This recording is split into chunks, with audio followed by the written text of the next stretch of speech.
As I get older, I see one scripture being fulfilled. പ്രായം കൂടുന്നതുകൊണ്ട് ഒരു വചനം പൂർത്തീകരിക്കപ്പെടുകയാണ്.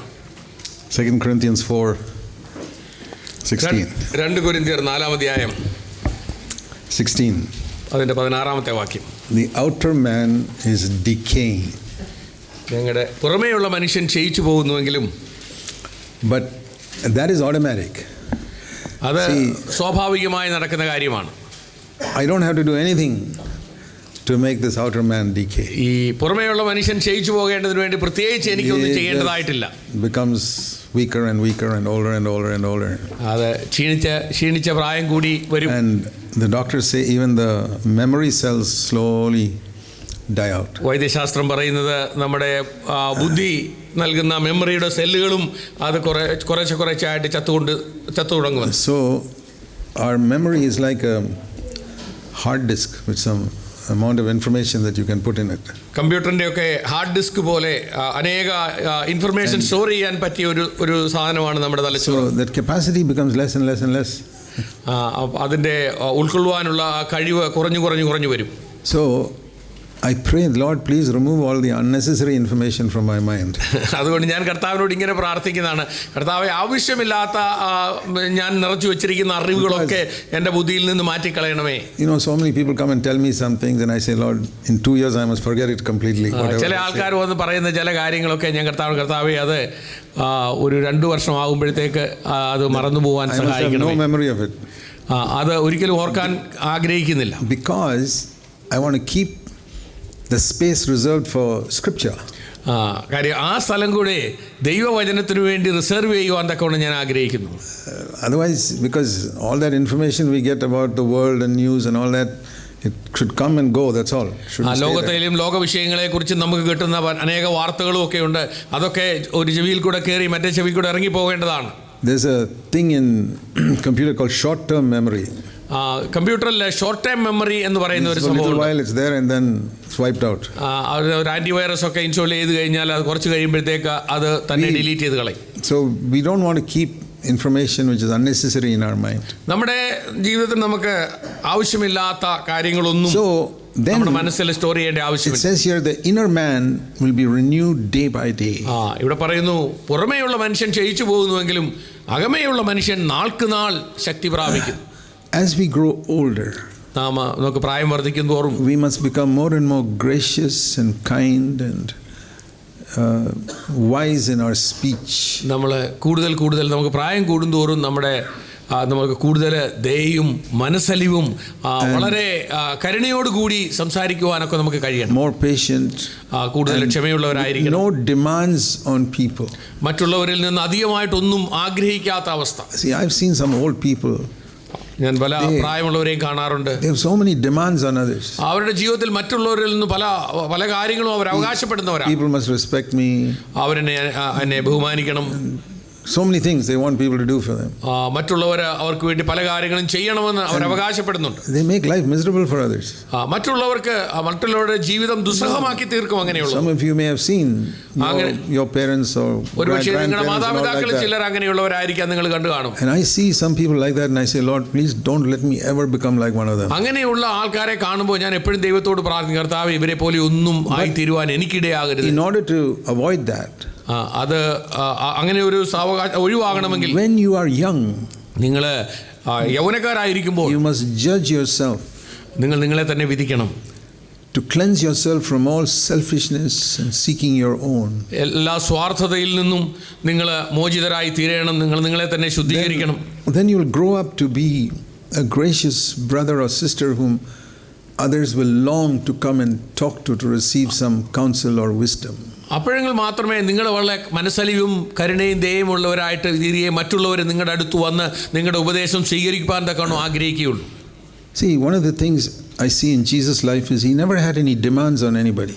യേശുവിൻ്റെ ജീവിതത്തിൽ ഞാൻ കണ്ട ഒരു പ്രത്യേക കാര്യം, യേശു ഒരിക്കലും ആരിൽ നിന്നും ഒന്നും പ്രതീക്ഷിച്ചിരുന്നില്ല, അവകാശപ്പെട്ടിരുന്നില്ല. He didn't expect even respect from people. മറ്റാരിൽ നിന്നും ബഹുമാനം പോലും കർത്താവ് അന്വേഷിച്ചിരുന്നില്ല. If there was one man who walked on this earth who deserved to be respected more than any human being, ഈ ലോകത്തിൽ ജനിച്ച് ജീവിച്ച എല്ലാ മനുഷ്യരിൽ വെച്ച് ഏറ്റവും കൂടുതൽ ബഹുമാനം അർഹിക്കുന്ന ഒരേ ഒരു വ്യക്തി നമ്മുടെ It കർത്താവ്, was Jesus. അത് യേശു മാത്രമാണ്. But he never wanted it. പക്ഷേ എന്നാൽ യേശു ഒരിക്കലും ആരിൽ നിന്നും ബഹുമാനം If ആഗ്രഹിച്ചു. people called him the devil, he'd say, okay, you're forgiven. ആരെങ്കിലും അവനെ ഭൂതമെന്ന് വിളിച്ചാൽ, പിശാചെന്ന് വിളിച്ചാൽ യേശു ഒന്നും പ്രതികരിക്കില്ല. We read in one place in this passage in Matthew 16:22 Mathai 16:22 നാം ഇങ്ങനെ വായിക്കുന്നു, that when Jesus talked about going to the cross, ക്രൂശിലേക്ക് പോകുന്നതിനെ കുറിച്ച് യേശു പറഞ്ഞപ്പോൾ, Matthew 16:22, Mathai 16:22, Peter took him aside and began to rebuke him. പത്രോസ് അവനെ വേറിട്ട് കൊണ്ടുപോയി കർത്താവിനെ ശാസിച്ചു തുടങ്ങിയെന്നാണ് പറഞ്ഞത്. Think of that word in Malayalam, it's so strong. ശാസിക്കുക എന്ന് പറഞ്ഞാൽ എത്ര ശക്തമായ ഒരു വാക്കാണ് മലയാളത്തിൽ. Can you imagine going to an older brother and rebuking him? വളരെ പ്രായമുള്ള ഒരു സഹോദരന്റെ അടുത്ത് പോയിട്ട് അദ്ദേഹത്തെ ശാസിക്കുക എന്ന് പറഞ്ഞാൽ അത്ര നിസ്സാര കാര്യമാണോ? Think of some older brother whom you respect. നിങ്ങൾ ബഹുമാനിക്കുന്ന ഏതെങ്കിലും ഒരു മൂത്ത സഹോദരന്റെ Will you go and അടുത്ത് rebuke him? അദ്ദേഹത്തെ ശാസിക്കുക.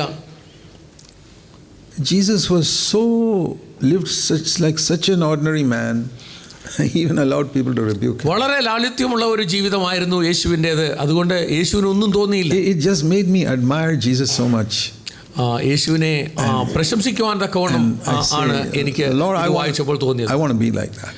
ഞാൻ പറഞ്ഞു, കർത്താവേ, നിന്നെ പോലെ ആയിത്തീരുവാൻ ഞാൻ ആഗ്രഹിക്കുന്നു. People insult me, rebuke me, it's all right. മറ്റുള്ളവർ എന്നെ കുറ്റം പറഞ്ഞാലും എന്നെ ശാസിച്ചാലും I pray that all of you will grow like that. നിങ്ങൾ ഓരോരുത്തരും ആ വിധത്തിൽ മുന്നോട്ട് വളർന്നു വരണമെന്ന് ഞാൻ ആഗ്രഹിക്കുന്നു. Grow up expecting people to respect you and honor you. മറ്റുള്ളവർ നിങ്ങളെ ബഹുമാനിക്കണം എന്നുള്ള ആ ഒരു അവകാശവാദത്തോടു കൂടിയല്ല നിങ്ങൾ ജീവിക്കേണ്ടത്. The Son of God walked on this earth without expecting any respect or honor from anyone. മനുഷ്യപുത്രൻ ഈ ഭൂമിയിൽ നടന്നത് ആരിൽ നിന്നും ഒരു ബഹുമാനവും അന്വേഷിക്കാതെയാണ്. Why is it people like Gandhi say this? Mahatma Gandhi said this once, that I like Jesus but I don't like Christians. ഒരിക്കൽ മഹാത്മാഗാന്ധി ഇങ്ങനെ പറഞ്ഞായിട്ട് നമ്മൾ കേട്ടിട്ടുണ്ട്, എനിക്ക് യേശുവിനെ ഇഷ്ടമാണ് പക്ഷേ ക്രിസ്ത്യാനികളെ എനിക്ക് ഇഷ്ടമല്ല. That means they don't. And he said, tell these Christians to behave like Jesus Christ. Gandhi പറഞ്ഞ ഇങ്ങനെയാണ്, ഈ ക്രിസ്ത്യാനികളോട് യേശുവിനെ പോലെ ജീവിക്കാൻ പറയുക. That's what I say. Tell Christians to live like Jesus Christ. അതാണ് ഞാനും പറയുവാൻ ആഗ്രഹിക്കുന്നത്, യേശുവിനെ പോലെ ജീവിക്കുവാൻ ക്രിസ്ത്യാനികളോട് പറയുക. That is the great tragedy in our country, is the Christians are bringing dishonor to the name of Christ. കർത്താവിൻ്റെ നാമത്തിന് അപവാദമായി തീരുകയാണ് ഇന്നത്തെ ക്രിസ്ത്യാനികൾ. That was my burden when we started CFC. CFC ചർച്ച തുടങ്ങുമ്പോൾ എനിക്കുണ്ടായിരുന്ന ഏറ്റവും വലിയ ഹൃദയഭാരം അതായിരുന്നു. I said, Lord, your name is so dishonored in India because of the way so many churches and Christians and preachers are behaving. കർത്താവേ, ഇന്ത്യയിൽ മുഴുവനും നിന്റെ നാമത്തിന് അപവാദമാണ് വന്നുകൊണ്ടിരിക്കുന്നത്. കാരണം അനേക ക്രിസ്തീയ സഭകളും അവിടുത്തെ സഭകളെ നടത്തുന്നവരും അവരുടെ ജീവിതം കൊണ്ടും സ്വഭാവം കൊണ്ടും Christians are not living godly, humble lives. ദൈവഭക്തിയുള്ള എളിമയുള്ള ഒരു ജീവിതമല്ല ക്രിസ്ത്യാനികൾ പലരും നയിക്കുന്നത്. All the Hindus are thinking these preachers are preaching only to make money. ഹിന്ദുക്കൾ വിചാരിക്കുന്നത് ഈ ക്രിസ്തീയ പ്രാസംഗികരൊക്കെ പണം ഉണ്ടാക്കുന്നതിന് വേണ്ടി പ്രസംഗിക്കുന്നവരാണെന്നാണ്. So I say, Lord, we must raise up a different testimony where people cannot say that about us. അപ്പോൾ ഞാൻ കർത്താവിനോട്, കർത്താവേ, മറ്റൊരു സാക്ഷ്യമുള്ള നല്ലൊരു സാക്ഷ്യമുള്ളവരായിട്ട് മറ്റൊരു കൂട്ടത്തെ നമുക്ക് വാർത്തെടുക്കേണ്ടതായിട്ടുണ്ട്. അപ്പോൾ അവരുടെ ജീവിതം കണ്ടിട്ടെങ്കിലും ഇവരെ മിണ്ടാതിരിക്കുമല്ലോ. See, if you are part of a church like this one here, which is seeking to be a testimony for Christ, ഇവിടെയുള്ള ഈ സഭ പോലെ കർത്താവിൻ്റെ നാമത്തിന് വേണ്ടി മഹത്വമുള്ള ഒരു സാക്ഷികളായിട്ട് നിൽക്കണമെന്ന് ആഗ്രഹിക്കുന്ന ഒരു സഭയാണെങ്കിൽ, you have to see that you are doing your part. നിങ്ങൾ മനസ്സിലാക്കേണ്ട ഒരു നിങ്ങളെ ഏൽപ്പിച്ചിരിക്കുന്ന ദൗത്യം നിങ്ങൾ ചെയ്യുന്നു എന്നുള്ളത് നിങ്ങൾ ഉറപ്പുവരുത്തണം. And that is to make sure that you are not dishonoring Christ by anything that you do in private or in public. അത് രഹസ്യത്തിലോ പരസ്യമായിട്ടോ നിങ്ങളുടെ ജീവിതത്തിലെ ഒരു പ്രവൃത്തി കൊണ്ടും നിങ്ങൾ യേശുവിൻ്റെ നാമത്തിന് അപവാദം വരുത്തുന്നില്ല എന്നുള്ള കാര്യം നിങ്ങൾ ഉറപ്പുവരുത്തണം. See, the Bible says Satan is the accuser of the brethren. വേദപുസ്തകം പറയുന്നത് സഹോദരന്മാരെ രാപ്പകൽ കുറ്റം ചുമത്തുന്ന അപവാദിയാണ് പിശാച് എന്നാണ്. Do you know that verse in Revelation 12:10? വെളിപാട് പുസ്തകം 12-ാം അധ്യായത്തിൻ്റെ 10-ാം വാക്യത്തിലാണ് നാം അത് വായിക്കുന്നത്. I have thought about that many times. പല സമയത്തും ഞാൻ അതിനെക്കുറിച്ച് ചിന്തിച്ചിട്ടുണ്ട്. It says in verse 10, he accuses them before God day and night. രാത്രിയും പകലും സഹോദരന്മാരെ ദൈവസന്നിധിയിൽ കുറ്റം ചുമത്തുന്ന അപവാദി. So, what I ask myself is, ഞാൻ എന്താണ് എന്നോട് തന്നെ പറഞ്ഞത്? what I ask is, does Satan accuse me about something to God? പിശാച് മറ്റാരെയും കുറിച്ച്, About me? എന്നെക്കുറിച്ച് ആരുടെയും കുറ്റം പറഞ്ഞിട്ടുണ്ടോ? To God. ദൈവത്തോട് അപവാദം പറഞ്ഞിട്ടുണ്ടോ? Is this devil saying, God, look at this fellow, he is preaching, but see how he lives? പിശാച് ദൈവസന്നിധിയിൽ ചെന്നിട്ട് പറയാണ്, നോക്കൂ നിൻ്റെ ഈ ദാസനെന്ന് അവകാശപ്പെടുന്ന ആളുടെ പ്രസംഗം എങ്ങനെയാണ്, അവൻ്റെ ജീവിതം എങ്ങനെയാണ്, see how he handles money, പണം അവൻ എങ്ങനെയാണ് കൈകാര്യം ചെയ്യുന്നത്, see how he speaks in private, അവൻ അവൻ്റെ രഹസ്യ ജീവിതത്തിൽ എങ്ങനെയാണ് സംസാരിക്കുന്നത്, see what he's reading. അവന് എന്താണ് വായിക്കുന്നത്. He should not be able to accuse me to God about anything. പിശാച് ദൈവസന്നിധിയിൽ നമ്മളെ കുറ്റം പറയത്തക്ക ഒരു കാരണവും നമ്മൾ ഉണ്ടാക്കരുത്. Do you have such a desire? അങ്ങനെ ഒരു ആഗ്രഹം നിങ്ങൾക്കുണ്ടോ? Then you will be a great blessing in this church. അങ്ങനെയെങ്കിൽ തീർച്ചയായും നിങ്ങൾ ഈ സഭയ്ക്ക് ഒരു വലിയ അനുഗ്രഹമായി തീരും. Not whether people can accuse you. മനുഷ്യർ നിങ്ങളെ കുറ്റം പറഞ്ഞോട്ടെ. They can see 10% of your life. They don't know everything about your life. നിങ്ങളുടെ ജീവിതത്തിന്റെ 10% കൂടുതൽ ആർക്കും കാണുവാൻ അറിയുവാൻ കഴിയില്ല. They don't know 90% of your life. നിങ്ങളുടെ ജീവിതത്തിന്റെ 90% കാര്യങ്ങളും മറ്റാർക്കും അറിയില്ല. You look around all the people in this church, you know 10% of their life. ഈ സഭയിൽ ഇരിക്കുന്ന എല്ലാവരെയും നിങ്ങൾ ചുറ്റും നോക്കുക, 10% കൂടുതൽ ആരെക്കുറിച്ചും ഒന്നും നിങ്ങൾക്ക് അറിയില്ല. 90% of their life you don't know, even though you meet every week here. എല്ലാ ആഴ്ചയിലും നമ്മൾ എപ്പോഴും കാണുന്നവരാണെങ്കിൽ പോലും അവരുടെ ജീവിതത്തിന്റെ 90% കാര്യങ്ങളും നമുക്കറിയില്ല. The devil knows that other 90%. എന്നാൽ മറ്റേ 90% കാര്യങ്ങൾ പിശാചിനറിയാം. And that's what he's accusing God. അതുകൊണ്ടാണ് അവൻ ദൈവസന്നിധിയിൽ ചെന്ന് കുറ്റം ചുമത്തുന്നത്. See this person. നിന്റെ ദാസനെ നോക്ക്. See this person in CFC Bahrain. CFC ബഹ്റൈനിലുള്ള ഈ മനുഷ്യനെ നോക്ക്. They look so holy sitting in the church. അവർ സഭയിൽ ഇരിക്കുമ്പോൾ വലിയ വിശുദ്ധന്മാരായിട്ടൊക്കെയാണ് തോന്നുന്നത്. Now God, do you see how he is behaving in his place of work? ദൈവമേ ഇപ്പം നോക്ക് അവന്റെ ജോലി സ്ഥലത്ത് അവൻ എങ്ങനെയാ പെരുമാറുന്നത്. Or see how he is behaving at home. അവന്റെ വീട്ടിൽ എങ്ങനെയാ പെരുമാറുന്നത്. Or see how she is behaving there. നോക്ക് അവള് എങ്ങനെയാണ്, അവിടെ സ്വഭാവം എങ്ങനെയാണ്. Accusing before God day and night. രാവും പകലും ദൈവസന്നിധിയിൽ സഹോദരന്മാരെ കുറ്റം ചുമത്തുന്ന ആളാണ് പിശാച്. And I say, Lord, I want to shut the devil's mouth. ഞാൻ കർത്താവേ പിശാചിന്റെ വായ അടയ്ക്കുവാൻ ഞാൻ ആഗ്രഹിക്കുന്നു. How many of you have a desire to shut the devil's mouth, that he will not accuse you of anything? പിശാചിന്റെ വായ ഈ വിധത്തിൽ അടയ്ക്കണമെന്നുള്ള ആഗ്രഹമുണ്ട്. What is use getting good opinion before people in the church? മനുഷ്യന്റെ മുൻപിൽ ഒരു നല്ല അഭിപ്രായം ലഭിക്കുന്നതിൽ എന്താണ്? It's worth nothing. അത് ഒരു കാര്യവുമില്ല, അതുകൊണ്ട് ഒരു വിലയുമില്ല. Whatever people may say. മനുഷ്യർ എന്തു പറഞ്ഞാലും, supposing people say you're a very godly man or a very godly woman, ഒരുപക്ഷെ മനുഷ്യർ പറയും, നിങ്ങൾ വളരെ ദൈവഭക്തിയുള്ള മനുഷ്യനാണ്, വളരെ ദൈവഭക്തിയുള്ള സ്ത്രീയാണ്. Don't get puffed up with that. അതൊന്നും കേട്ടിട്ട് നിങ്ങൾ നിഗളിച്ചു പോകരുത്. They see 10% of your life. അവർ നിങ്ങളുടെ ജീവിതത്തിന്റെ 10% മാത്രമേ കാണുന്നുള്ളൂ. Can you shut the mouth of the devil that he cannot accuse you before God? പിശാചിന്റെ വായെ നിങ്ങൾ അടയ്ക്കണം. കാര്യം ദൈവസന്നിധിയിൽ നിങ്ങളെക്കുറിച്ച് പിശാച് കുറ്റം പറയാൻ ഒരു അവസരം കൊടുക്കരുത്. Satan is the great attacker of the church. സഭയുടെ ഏറ്റവും വലിയ ശത്രു പിശാചാണ്. സഭയെ ആക്രമിക്കുന്നത്. He is the one I have to fight with. പിശാചിനെയാണ് നാം യുദ്ധം ചെയ്ത് തോൽപ്പിക്കേണ്ടത്. I want a testimony before Satan, not before believers. വിശ്വാസികളുടെ മുമ്പിലല്ല, പിശാചിന്റെ മുന്നിലാണ് എനിക്കൊരു സാക്ഷ്യം ഉണ്ടാകേണ്ടത്. Because he knows everything of my life. എൻ്റെ ജീവിതത്തെക്കുറിച്ച് എല്ലാം പിശാചിന് നന്നായിട്ട് അറിയാം. He doesn't know my thoughts because he cannot read my thoughts. എൻ്റെ ചിന്താമണ്ഡലത്തിൽ എന്താണെന്നുള്ളത് പിശാചിന് അറിയത്തില്ല. That only God can see. അത് ദൈവത്തിന് മാത്രമേ അറിയൂ. God's testimony is much more important. എന്നെക്കുറിച്ചുള്ള ദൈവത്തിന്റെ സാക്ഷ്യമാണ് ഏറ്റവും പ്രാധാന്യം. But next is not human beings. Next is the devil. അടുത്തത് മനുഷ്യരെ അല്ല, പിശാചിന്റെയാണ്. Because the devil can see my private life apart from my thoughts. He can see so many things. എൻ്റെ ചിന്താമണ്ഡലത്തിൽ പോകുന്ന കാര്യങ്ങൾ ഒഴിവാക്കിയാൽ എൻ്റെ ബാഹ്യമായിട്ട് ഞാൻ ചെയ്യുന്ന എല്ലാ പ്രവൃത്തികളും പിശാചിനറിയാം. He sees how I handle money. പണം ഞാൻ എങ്ങനെ കൈകാര്യം ചെയ്യുന്നതെന്ന് പിശാചിനറിയാം. He sees how I keep my accounts. എൻ്റെ അക്കൗണ്ടുകളൊക്കെ ഞാൻ എങ്ങനെയാണ് കീപ്പ് ചെയ്യുന്നതെന്ന് അറിയാം. He sees it very clearly. അതൊക്കെ പിശാച് വളരെ നന്നായിട്ട് കാണുന്നു. If there's some unrighteousness there, he knows it. അനീതിയായിട്ട് ഞാൻ എന്തെങ്കിലും ചെയ്തിട്ടുണ്ടെങ്കിൽ പിശാചിന് നന്നായിട്ട് അറിയാം. You can keep it hidden from everybody in the church. സഭയിലുള്ള മറ്റെല്ലാവരിൽ നിന്നും നമുക്കത് ഒളിക്കാൻ പറ്റും, പക്ഷേ പിശാചിനെ ഒളിക്കാൻ പറ്റില്ല. He is accusing you before God. കാര്യം ദൈവസന്നിധിയിൽ നിന്നെ കുറ്റം ചുമത്തുന്ന ആളാണ് ഈ പിശാച്. I want to tell you, be careful about the devil's testimony of you more than people's testimony. നിങ്ങൾക്ക് മനുഷ്യരുടെ മുമ്പിലുള്ള നിങ്ങളുടെ സാക്ഷ്യത്തെക്കാട്ടിൽ പിശാചിൻ്റെ സാക്ഷ്യം, പിശാചിന് നിങ്ങളെക്കുറിച്ചുള്ള സാക്ഷ്യം, അതിനെക്കുറിച്ചാണ് നിങ്ങൾ ഭയപ്പെടേണ്ടത്. See, it says in Ephesians 3. എഫെസ്യ ലേഖനം 3-ാം അധ്യായത്തിൽ നാം വായിക്കുന്നു that God wants to show, verse 10, 3-ാം അധ്യായത്തിന്റെ 10-ാം വാക്യം, the manifold wisdom of God to be known through the church to the rulers and authorities in the heavenly places.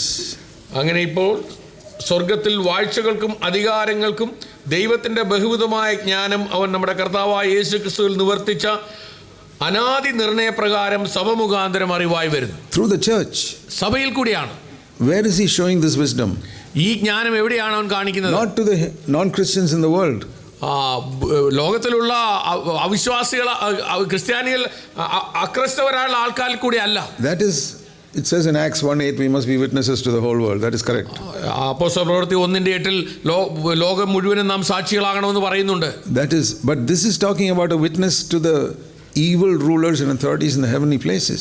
ഇത് വാഴ്ചകൾക്കും അധികാരങ്ങൾക്കും മുമ്പിലാണ് നാം, അതായത് സ്വർലോകങ്ങളിലെ അധികാരങ്ങൾക്ക് മുമ്പിലാണ് നാം സാക്ഷികളാകേണ്ടത്. You know, the devil and his demons are in the second heaven. പിശാചും അവന്റെ ദൂതന്മാരും ഈ രണ്ടാം സ്വർഗത്തിലാണ്. There are 3 heavens. 3 സ്വർഗങ്ങളുണ്ട്. One is this space that we can see all the stars and huge area. നമ്മുടെ ഈ നക്ഷത്രമണ്ഡലം എന്ന് നമ്മൾ പറയുന്ന ആ ഒരു മണ്ഡലമുണ്ടല്ലോ, അതാണ് ശരിക്കും രണ്ടാം സ്വർഗം. No. First. That is ഒന്നാം സ്വർഗം. And the third heaven. അതിന്റെ 3-ാം സ്വർഗം is, we read in 2 Corinthians 12. 2 കൊരിന്ത്യർ 12-ാം അധ്യായത്തിൽ നാം വായിക്കുന്നു, verse 2. അതിന്റെ 2-ാം വാക്യം, Paul was caught up to the third heaven. 3-ാം സ്വർഗത്തോളം പൗലോസ് എടുക്കപ്പെട്ടിരിക്കുന്നു എന്ന കാര്യം നാം വായിക്കുന്നു. That is where God is. അവിടെയാണ് ദൈവം വസിക്കുന്നത്. So here is what we see, the first heaven, all the stars in the whole universe, which people call space. നമ്മൾ ഈ ആകാശമണ്ഡലം എന്ന് പറയുന്ന അവിടെ, അതാണ് ഒന്നാമത്തെ സ്വർഗം. And then the third heaven where God dwells. 3-ാം സ്വർഗം ദൈവം വസിക്കുന്ന ഇടമാണ്. In between is a second heaven where Satan and his demons are. ഈ 1-ാം സ്വർഗത്തിനും 2-ാം സ്വർഗത്തിനും ഇടയ്ക്കുള്ള സ്ഥലമാണ് പിശാച് വസിക്കുന്ന സ്ഥലം. പിശാചും അവന്റെ ദൂതന്മാരും. Between first and third. 1-ാം സ്വർഗത്തിനും 3-ാം സ്വർഗത്തിനും ഇടയ്ക്ക്. See, so when Satan was originally in the third heaven before God, when he was an angel, then he was cast down. നമുക്കറിയാം, ആദ്യം ഈ പിശാചും ദൈവദൂതന്മാരുടെ കൂട്ടത്തിൽ ദൈവത്തോടു കൂടി ആയിരുന്നു. അവനെ ശിക്ഷിച്ച് ദൈവം താഴേക്ക് വിട്ടതാണ്. From the third heaven to the second heaven. 3-ാം സ്വർഗത്തിൽ നിന്ന് 2-ാം സ്വർഗത്തിലേക്ക് വിട്ടു. He's not in hell. പിശാച് നരകത്തിലല്ല. No, he was cast down to the second heaven. If he's in hell, he cannot come to the earth at all. അവന് നരകത്തിലാണെങ്കിൽ ഭൂമിയിൽ വരുവാൻ കഴിയുകയില്ല. But all the demons and Satan can move around on the earth. ഈ പിശാചിനും അവന്റെ ദൂതന്മാർക്കും ഭൂമിയിൽ ഇങ്ങനെ ഊടാടി സഞ്ചരിക്കുവാൻ കഴിയും. Even in the book of Job you read that he was moving യോബിന്റെ around. പുസ്തകത്തിൽ നാം അതാണ് വായിക്കുന്നത്. He came, attacked, tempted Satan, Jesus. യേശുവിനെ പരീക്ഷിക്കുവാൻ പിശാച് കടന്നു. So the headquarters is in the second heaven. പിശാചിന്റെ ഹെഡ്ക്വാർട്ടേഴ്സ് ഈ 2-ാം സ്വർഗത്തിലാണ്. And Ephesians speaks about that. എഫെസ്യ ലേഖനത്തിൽ നാം അതാണ് വായിക്കുന്നത്. In Ephesians 6 it says we fight against these rulers and authorities.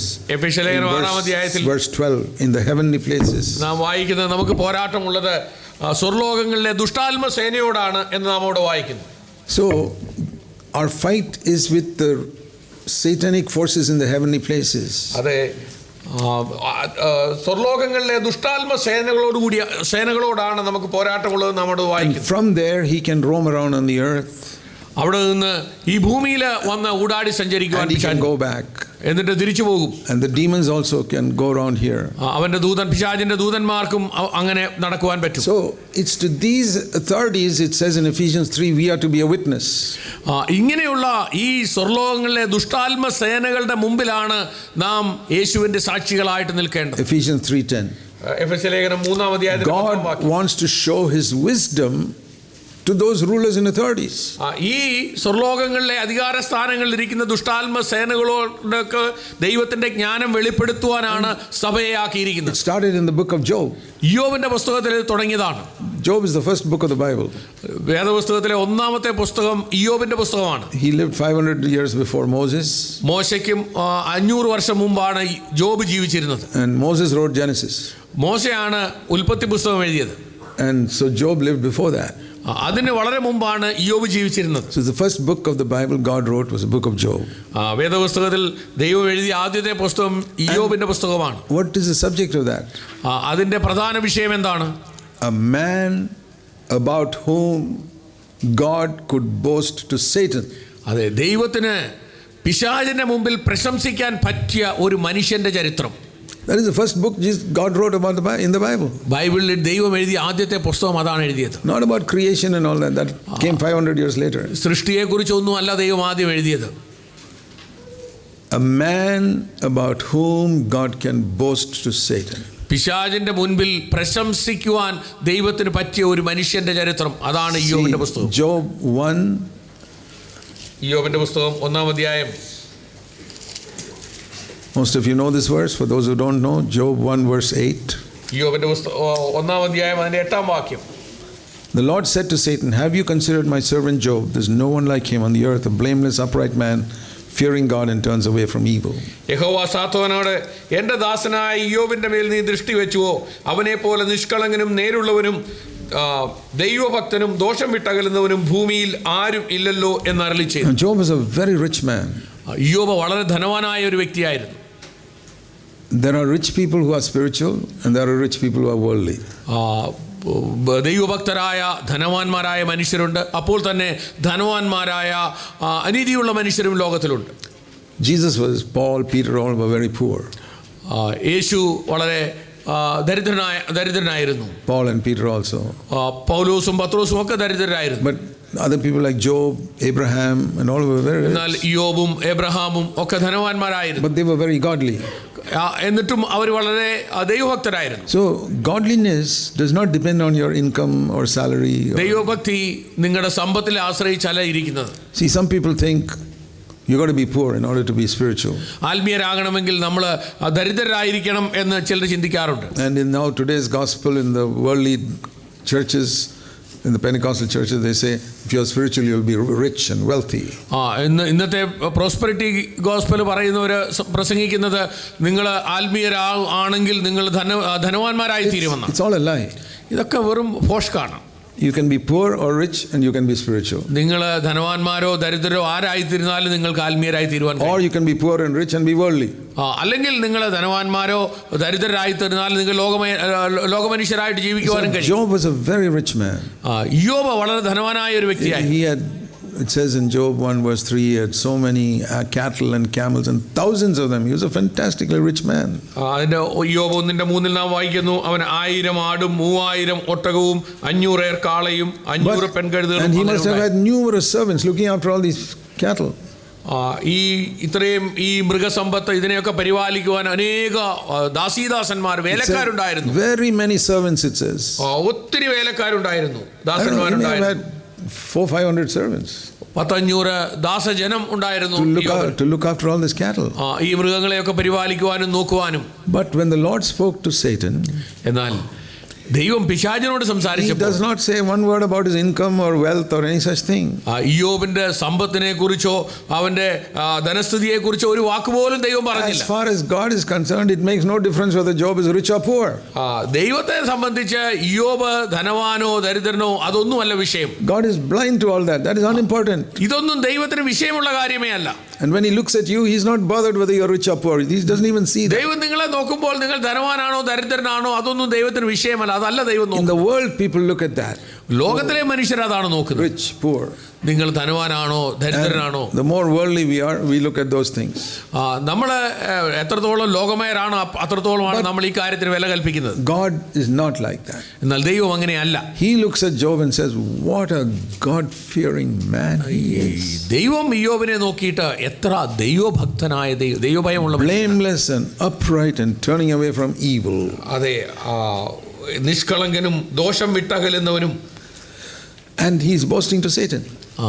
അവനെക്കുറിച്ചാണ് ദൈവം പിശാചിനോട് പ്രശംസിക്കുന്നത്. Every one of us must have the same desire. ഇവിടെ ഇരിക്കുന്ന നമ്മൾക്ക് ഓരോരുത്തർക്കും ഇതേ ആഗ്രഹം നമ്മളിൽ ഉണ്ടായിരിക്കണം. God should be able to say about you, നിങ്ങളെക്കുറിച്ച് ദൈവത്തിന് അങ്ങനെ പറയാൻ കഴിയണം. Satan, have you considered my son over there, my daughter there? പിശാചേ, ഈ എൻ്റെ മകനെ നീ അവൻ്റെ മേൽ ദൃഷ്ടി വെച്ചോ? this daughter of mine? എൻ്റെ ഈ മകൻ്റെ മേൽ നീ ദൃഷ്ടി വെച്ചോ എന്ന് ദൈവം Have പിശാചിനോട് you ചോദിക്കും. seen how he lives? അവൻ ജീവിക്കുന്നത് എങ്ങനെയാണെന്ന് നിനക്കറിയാമോ? Not about his bank account or anything. That is not bothered. അവൻ്റെ ബാങ്ക് അക്കൗണ്ടിൽ എത്രയുണ്ടെന്നുള്ളതല്ല എനിക്ക് വിഷയം. See how he lives. He turns away from evil. അവൻ എങ്ങനെയാണ് ജീവിക്കുന്നത് നോക്ക്. അവൻ ദോഷം വിട്ടകന്ന് ജീവിക്കുന്നവനാണ്. He reverences God. അവൻ അവൻ്റെ ദൈവത്തെ ഭയപ്പെടുന്നു. There's no fault I can find in him. അവനിൽ ഒരു കുറ്റവും കാണുവാൻ എനിക്ക് കഴിയുന്നില്ല. Upright means you cannot make him bend. നേരുള്ളവൻ എന്ന് പറഞ്ഞാൽ അവൻ്റെ ജീവിതത്തിൽ വളവേ ഇല്ല. That means the devil tries to make him compromise, and somewhere he will not compromise. പിശാച് നമ്മളെ വളയ്ക്കുവാൻ ശ്രമിക്കും, പക്ഷെ ഒരിക്കലും വളയത്തില്ല. What a testimony. എത്ര നല്ലൊരു സാക്ഷ്യമാണ്. That is the first book of the Bible. വേദപുസ്തകത്തിലെ ആദ്യത്തെ പുസ്തകം അതാണ്. And what we read in Ephesians 3:10 is God wants the church to be a witness to Satan even now. എഫെസ്യ ലേഖനം 3:10 എന്താണ് നാം വായിക്കുന്നത്? ഇങ്ങനെയുള്ള ദുഷ്ടാത്മ സേനകളുടെ മുൻപിലാണ് സഭ ഒരു സാക്ഷ്യമായി നിൽക്കേണ്ടത്. That is God's desire. അതാണ് സഭയെക്കുറിച്ചുള്ള ദൈവത്തിൻ്റെ ആഗ്രഹം. And that should be your longing. അതായിരിക്കണം നിങ്ങളുടെയും ഹൃദയത്തിൻ്റെ താല്പര്യം. Lord, that you should be able to point me out to the devil. കർത്താവേ, പിശാചിന്റെ മുമ്പിൽ നിന്റെ ഒരു സാക്ഷിയായിട്ട് എന്നെ നീ ചൂണ്ടിക്കാണിക്കണം. It won't happen, because there are so in one day. It takes time for us. ഇത് ഒരു ദിവസം കൊണ്ട് പെട്ടെന്ന് നടക്കുന്ന കാര്യമല്ല. ഇതൊരു സമയമെടുക്കുന്ന വിഷയമാണ്. But like we read in 2 Corinthians 4. 2 കൊരിന്ത്യർ 4 നാം വായിച്ചതുപോലെ and 16. See, many of you, as you grow older, you get so many medical problems. നമ്മൾ പ്രായം കൂടി വരുന്തോറും നമുക്ക് മെഡിക്കൽ രോഗലക്ഷണങ്ങൾ പലതും കാണും. You can't do anything about it. അതിനെക്കുറിച്ച് നമുക്കൊന്നും ചെയ്യുവാൻ കഴിയില്ല. Our body is decaying. നമ്മുടെ പുറമേയുള്ള ശരീരം ക്ഷയിച്ചുകൊണ്ടിരിക്കുകയാണ്. But every time you find a problem like that, അങ്ങനെ ഉള്ള പ്രശ്നങ്ങൾ നമ്മൾ ഓരോ പ്രാവശ്യം കാണുമ്പോഴും ask yourself this question. ഈ ചോദ്യം നിങ്ങളോട് തന്നെ ചോദിക്കുക. Is my inner man being renewed? എൻ്റെ അകമേയുള്ള മനുഷ്യൻ നാൾക്ക് നാൾ പുതുക്കം പ്രാപിക്കുന്നുണ്ടോ? Then you're okay. അങ്ങനെയെങ്കിൽ നിങ്ങളുടെ കാര്യം ശരിയാണ്. That's what I ask myself. ഇതാണ് ഞാൻ എന്നോട് തന്നെ ചോദിക്കുന്നത്. I can do nothing about this outer man. It will just decay and decay and decay. എൻ്റെ പുറമേയുള്ള മനുഷ്യൻ ക്ഷീണിച്ച് ക്ഷയിക്കുന്നതിൽ നിന്ന് അതിനെ തടയുവാൻ എനിക്ക് കഴിയുകയില്ല. I can try my best to keep it healthy with good habits and medicine and things like that. നല്ല ഡിസിപ്ലിനും കൊണ്ടൊക്കെ കുറേയൊക്കെ ആരോഗ്യത്തോടെ അത് മെയിൻറ്റെയിൻ ചെയ്യുവാൻ എനിക്ക് ശ്രമിക്കാൻ പറ്റുമെന്ന് മാത്രമേ ഉള്ളൂ. But the inner man, I have to do something. It is not automatic renewal. എന്നാൽ എൻ്റെ അകമേയുള്ള മനുഷ്യൻ നാൾക്ക് നാൾ പുതുക്കം പ്രാപിക്കുന്നത് സ്വാഭാവികമായിട്ട് നടക്കുന്ന കാര്യമല്ല. Outer man decays automatic. പക്ഷേ അതിന് പുറമേയുള്ള മനുഷ്യൻ ക്ഷയിച്ചു പോകുന്നത് അത് സ്വാഭാവികമായിട്ട് നടക്കുന്ന കാര്യമാണ്. I have to do nothing. അതിനുവേണ്ടി എനിക്കൊന്നും ചെയ്യുവാൻ കഴിയില്ല. But the inner man, എന്നാൽ എൻ്റെ അകമേയുള്ള മനുഷ്യന് how can I make sure that's renewed? It says here every day. എൻ്റെ അകമേയുള്ള മനുഷ്യൻ നാൾക്ക് നാൾ ഓരോ ദിവസവും പുതുക്കം പ്രാപിക്കുന്നു. See, Paul's testimony was, Paul is writing this.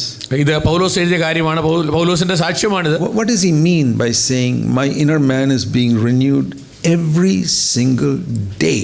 ഓരോ ദിവസവും എൻ്റെ ഉള്ളിലുള്ള മനുഷ്യൻ നാൾക്ക് നാൾ ഓരോ ദിവസവും പുതുക്കം പ്രാപിക്കുന്നു എന്ന് പൗലോസ് പറയും. When I meditated on it, I found it is a tremendous challenge. ഞാൻ ഈ വാക്യം ധ്യാനിച്ചപ്പോൾ ഇതൊരു വലിയ വെല്ലുവിളിയായിട്ട് എനിക്ക് തീർന്നു. Have you read this verse? ഈ വാക്യം നിങ്ങൾ വായിച്ചിട്ടുണ്ടോ? My inner man is being renewed every single day. ഓരോ ദിവസവും എൻ്റെ അകമേയുള്ള മനുഷ്യൻ പുതുക്കം പ്രാപിക്കുകയാണ്. That means Paul is saying, today I have become more Christ-like than yesterday. അതിൻ്റെ അർത്ഥം പൗലോസ് ഇവിടെ പറയുന്നത് ഇന്ന് ഞാൻ ഇന്നലേക്കാൾ അധികമായിട്ട് കർത്താവിനോട് കൂടുതൽ അനുരൂപപ്പെട്ടുകൊണ്ടിരിക്കുന്നു. And tomorrow I'll be more Christ-like than I am today. നാളെ ഞാൻ ഇന്നത്തേക്കാൾ അധികമായി കർത്താവിനോട് കൂടുതൽ അനുരൂപപ്പെടും. That's amazing. എത്ര മനോഹരമായ ഒരു വാക്യമാണത്. In school they get promotion once every year. സ്കൂളിൽ എല്ലാ വർഷത്തിലൊരിക്കലാണ് കുഞ്ഞുങ്ങൾക്ക് പ്രൊമോഷൻ കിട്ടുന്നത്. Here Paul is talking about every day. ഇവിടെ പൗലോസ് ഓരോ ദിവസത്തെയും കാര്യമാണ് പറയുന്നത്. That's a tremendous challenge to me. ഇതൊരു വലിയ വെല്ലുവിളിയാണ് നമുക്ക് ഓരോരുത്തർക്കും. There's no room for backsliding here. ഇവിടെ പിന്മാറ്റത്തിന് ഒരു അവസരമില്ല. Progressively getting more and more and more like Christ. നമ്മൾ മുന്നോട്ട് പോയി കർത്താവിനെ പോലെ ആയിത്തീരുകയാണ്. If every one of us say, Lord, this is the way I want to go. നമ്മൾ ഇവിടെ ഇരിക്കുന്ന ഓരോരുത്തരും കർത്താവേ ഈ പുരോഗമനത്തിന്റെ പാതയിലാണ് ഞാൻ പോകുവാൻ ആഗ്രഹിക്കുന്നത് എന്ന് പറഞ്ഞാൽ, you will be a tremendous blessing in this church. ഈ സഭയിൽ നിങ്ങൾ ഒരു വലിയ അനുഗ്രഹത്തിന് കാരണമായി തീരും. If you say, Lord, I want to shut the mouth of the devil that he cannot accuse me of anything. കർത്താവേ ഞാൻ പിശാചിന്റെ വായെ അടയ്ക്കുവാൻ ആഗ്രഹിക്കുന്നു, അവൻ എൻ്റെ ജീവിതത്തിൽ എന്നെ ഒന്നും ചെയ്യുവാൻ കഴിയുകയില്ല. I'm not saying you'll never make a mistake. നിങ്ങൾ ഒരിക്കലും തെറ്റ് ചെയ്യുകയില്ലെന്നല്ല ഞാൻ പറയുന്നത്. But as soon as you make a mistake, you confess it to the Lord and ask the Lord to cleanse you in the blood. എപ്പോഴെങ്കിലും നിങ്ങൾ ഒരു തെറ്റ് ചെയ്താൽ ഉടനെ തന്നെ മാനസാന്തരപ്പെട്ട് ദൈവസന്നിധിയിൽ അനുദപിച്ച് ഏറ്റു പറഞ്ഞ് കർത്താവിന്റെ രക്തത്താൽ ശുദ്ധീകരണം പ്രാപിക്കുക. That's what we read in Revelation 12. അതാണ് നാം വെളിപാട് പുസ്തകം 12-ാം അധ്യായത്തിലും വായിക്കുന്നത്. That when the devil accuses his believers day and night to God, രാപ്പകൽ സഹോദരന്മാരെ ദൈവസന്നിധിയിൽ കുറ്റം ചുമത്തുന്ന പിശാച് കുറ്റം ചുമത്തുമ്പോൾ, it says in Revelation 12:11, അതിന്റെ 11-ാം വാക്യത്തിൽ നാം വായിക്കുന്നത്, they overcame him by the blood of the lamb.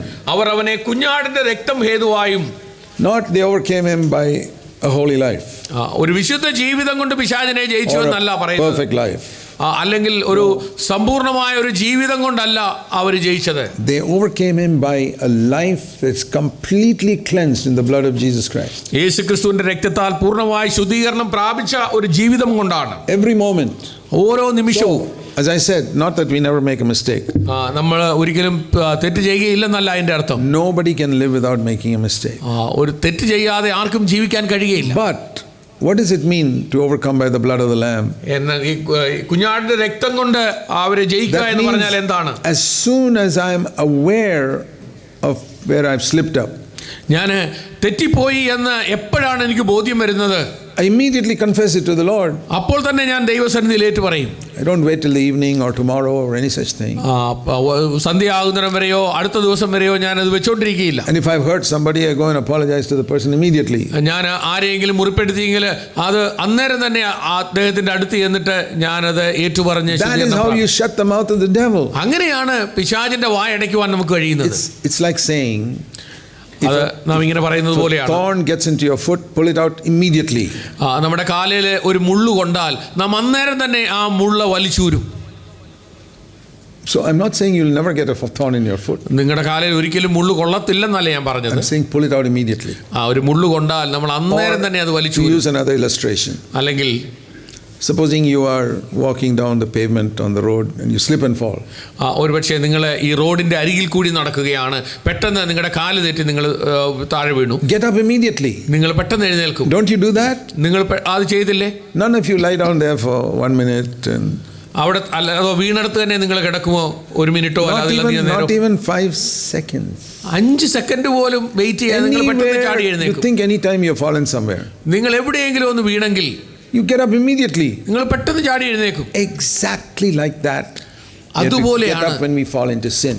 നമ്മൾ ഏതെങ്കിലും ഒരു പാപത്തിൽ വീണാൽ അന്നേരം നാം ചാടി എഴുന്നേൽക്കും. That is because we say, Lord, I'm sorry, cleanse me in the blood. കർത്താവേ എന്നോട് ക്ഷമിക്കണമേ, നിന്റെ രക്തത്താൽ എന്നെ ശുദ്ധീകരിക്കണമേ എന്ന് പറയണം. And if I got angry with you, I come to you and say, I'm sorry, please forgive me, that was wrong. ഞാൻ കോപിച്ചെങ്കിൽ അടുത്ത് ചെന്നിട്ട് എന്നോട് ക്ഷമിക്കണമേ എന്ന് പറയണം. That is the test of your humility.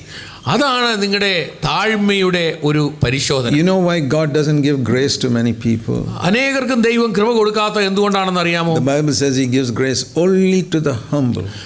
താഴ്മയുള്ളവർക്ക് മാത്രമേ ദൈവം കൃപ കൊടുക്കുകയുള്ളൂ എന്ന് ദൈവവചനം പറയുന്നു. Peter 5:5. 1 പത്രോസ് 5-ാം അധ്യായത്തിന്റെ 5-ാം God gives his grace to the humble. ദൈവം താഴ്മയുള്ളവർക്ക് കൃപ നൽകുന്നു. Now all of us can think we are very humble. നമ്മളൊക്കെ വിചാരിക്കും നമ്മളെല്ലാവരും വളരെ എളിമയുള്ളവരാണ്. If you are humble, God will give you grace. നമ്മൾ എളിമയുള്ളവരാണെങ്കിൽ തീർച്ചയായും ദൈവം കൃപ തരും. Romans 6:14 says, sin will not rule over you when you are under grace. നിങ്ങൾ പാപത്തിനല്ല കൃപയ്ക്ക് അത്രേ അധീനരാകിയാൽ പാപം നിങ്ങളുടെ മേൽ കർത്തൃത്വം നടത്തുകയില്ല എന്ന് റോമാലേഖനം 6-ാം അധ്യായത്തിന്റെ 14-ാം വാക്യത്തിൽ നാം വായിക്കുന്നു. You are under grace. നിങ്ങൾ കൃപയ്ക്ക് അധീനരാണ്. Then sin cannot rule you. അങ്ങനെയെങ്കിൽ പാപം നിങ്ങളുടെ മേൽ കർത്തൃത്വം നടത്തുകയില്ല. So we must long to be under grace all the time. അങ്ങനെയെങ്കിൽ എപ്പോഴും ഈ കൃപയുടെ കീഴിലായിരിക്കുവാൻ ഉള്ള ഒരു വാഞ്ച നിങ്ങൾക്കുണ്ടായിരിക്കണം. You know, if you go out in the rain, you try to have an umbrella, you stand under the umbrella. So മഴ പെയ്യുന്ന ഒരു സമയത്ത് നമ്മൾ വെളിയിൽ പോവുകയാണെങ്കിൽ നമ്മളൊരു കുടയും കൊണ്ടായിരിക്കും പോകുന്നത്. Same way, I don't want sin to fall on me. I have grace covering me all the time. അതുകൊണ്ട് ഈ പാപമംഗലമായ ലോകത്തിലൂടെ നാം നടക്കുമ്പോൾ എൻ്റെ മേൽ ഈ പാപം വീഴാതെ അതിനെ പ്രൊട്ടക്ട് ചെയ്യുവാൻ ഈ കൃപ എന്ന ഒരു കൊടയും കൊണ്ട് നാം നടക്കേണ്ടതുണ്ട്. Then the sin won't fall on me. അങ്ങനെയെങ്കിൽ ഈ പാപം നമ്മുടെ മേൽ വീഴുകയില്ല. But to get that grace, എന്നാൽ ആ കൃപ നമുക്ക് ലഭിക്കണമെങ്കിൽ we have to humble ourselves. നാം നമ്മെ തന്നെ എളിമപ്പെടുത്തണം. So it's very important that we do that. നാം അത് ചെയ്യുന്ന വളരെ പ്രധാനപ്പെട്ട ഒരു വിഷയമാണ്. So if we want that grace, we must humble ourselves all the time. ആ കൃപ നമ്മൾക്ക് ആവശ്യമാണെങ്കിൽ നാം എല്ലാ സമയത്തും നമ്മളെ തന്നെ എളിമപ്പെടുത്തേണ്ടതായിട്ടുണ്ട്. And one test of that is this. അതിൻ്റെ ഒരു പരിശോധന ഇങ്ങനെയാണ്. All of us can think we are very humble. നമ്മളൊക്കെ വിചാരിക്കും നമ്മളെല്ലാം വളരെ താഴ്മയുള്ളവരാണ്. But here is a test. ഇതാണ് അതിൻ്റെ ഒരു ശോധന. Whenever you have wronged somebody, എപ്പോഴെങ്കിലും നാം ആരോടെങ്കിലും തെറ്റ് ചെയ്തെങ്കിൽ, or hurt somebody, ആരെങ്കിലും മുറിപ്പെടുത്തിയെങ്കിൽ, or spoken angrily or rudely to someone, അല്ലെങ്കിൽ കോപിച്ചോ വളരെ കഠിനമായ ആരോടെങ്കിലും സംസാരിച്ചെങ്കിൽ, how quickly do you go and apologize to that person? എത്ര വേഗത്തിലാണ് നിങ്ങൾ അവരുടെ അടുത്ത് ചെന്നിട്ട് അവരോട് ക്ഷമ ചോദിച്ച് അവരുമായിട്ട് രമ്യപ്പെടുന്നത്? You may confess it to God immediately. ഒരുപക്ഷെ ദൈവത്തോട് നിങ്ങൾ പെട്ടെന്ന് ഏറ്റു പറയുമായിരിക്കും. But do you confess to that person? എന്നാൽ ആ വ്യക്തിയോട് ചെന്ന് നിങ്ങൾ ക്ഷമ ചോദിക്കണം. In your office perhaps. ഒരുപക്ഷെ നിങ്ങളുടെ ഓഫീസിലുള്ളവരായിരിക്കാം. Maybe somebody junior to you. ഒരുപക്ഷെ നിങ്ങളെക്കാട്ടിൽ ജൂനിയർ ആയിട്ടുള്ള ഒരാളായിരിക്കാം. If you did something wrong, it doesn't matter who it is. You have to ask forgiveness. നിങ്ങൾ എന്തെങ്കിലും തെറ്റായിട്ട് ചെയ്തിട്ടുണ്ടെങ്കിൽ ആരാണെങ്കിലും അവരോട് നിങ്ങൾ ക്ഷമ ചോദിക്കേണ്ടതായിട്ടുണ്ട്. That is a test of our humility. നമ്മുടെ താഴ്മയുടെ ഒരു പരിശോധന അതാണ്. And we must do it immediately. അത് നാം വളരെ പെട്ടെന്ന് ചെയ്യേണ്ടതായിട്ടുണ്ട്. We are not called to speak rudely to anyone. മറ്റുള്ള ആരോടും കഠിനമായിട്ട് സംസാരിക്കുവാൻ നമുക്ക് അവകാശമില്ല. See Colossians chapter 4. കൊലോസ്യ ലേഖനം 4-ാം അധ്യായം. Colossians 4 and verse 6. അതിന്റെ 6-ാമത്തെ വാക്യം.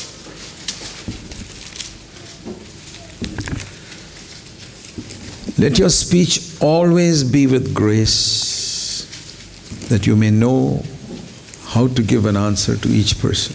ഓരോരുത്തരോട് നിങ്ങൾ എങ്ങനെ ഉത്തരം പറയണമെന്ന് അറിയേണ്ടതിന് നിങ്ങളുടെ വാക്ക് എപ്പോഴും കൃപയോട് കൂടിയതും ഉപ്പിനാൽ രുചി വരുത്തിയതുമായിരിക്കട്ടെ. When you eat some food, you know whether there's salt or not.